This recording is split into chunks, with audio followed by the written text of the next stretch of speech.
modern science, medicine, political freedom, the market economy. All of them, we're told, are the result of a sort of miracle that took place 250 years ago. That miracle is called the Enlightenment, a moment in history when philosophers suddenly overthrew religious dogma and tradition and replaced it with human reason. Harvard professor Steven Pinker puts it this way: progress is a gift of the ideals of the Enlightenment. There's just one problem with this claim. It isn't really true. Consider the U.S. Constitution, which is frequently said to be a product of Enlightenment thought. But you only need to read about English common law, which Alexander Hamilton and James Madison certainly did, to see that this isn't so. Already in the 15th century, the English jurist John Fortescue elaborated the theory of checks and balances, due process, and the role of private property in securing individual freedom and economic prosperity. Similarly, the U.S. Bill of Rights has its sources in English common law of the 1600s. Or consider modern science and medicine. Long before the Enlightenment, tradition-bound English kings sponsored path-breaking scientific institutions, such as the Royal College of Physicians, founded in 1518, and the Royal Society of London, founded in 1660. The truth is that statesmen and philosophers, especially in England and the Netherlands, articulated the principles of free government centuries before America was founded. So why give the Enlightenment all the credit? Apparently, because it doesn't look good to admit that the best and most important parts of modernity were given to us by individuals who nearly all held conservative religious and political beliefs. The claim that all good things come from the Enlightenment is most closely associated with the late 18th century German philosopher Immanuel Kant. For Kant, reason is universal, infallible, and independent of experience.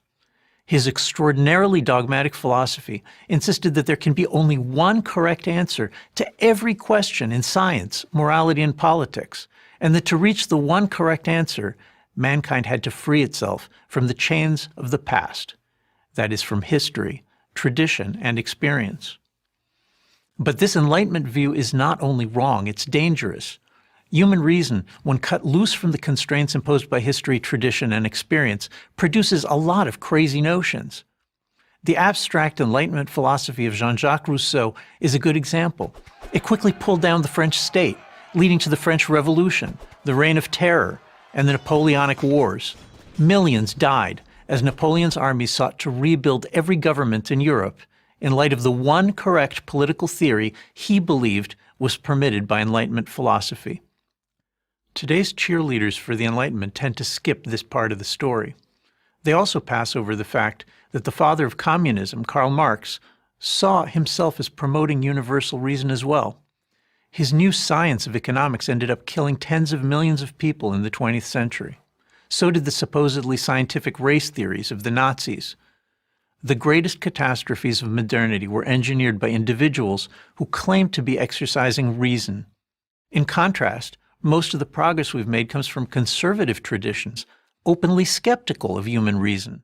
The Enlightenment's critics, including John Selden, David Hume, Adam Smith, and Edmund Burke, emphasized the unreliability of abstract reasoning and urged us to stick close to custom, history, and experience in all things.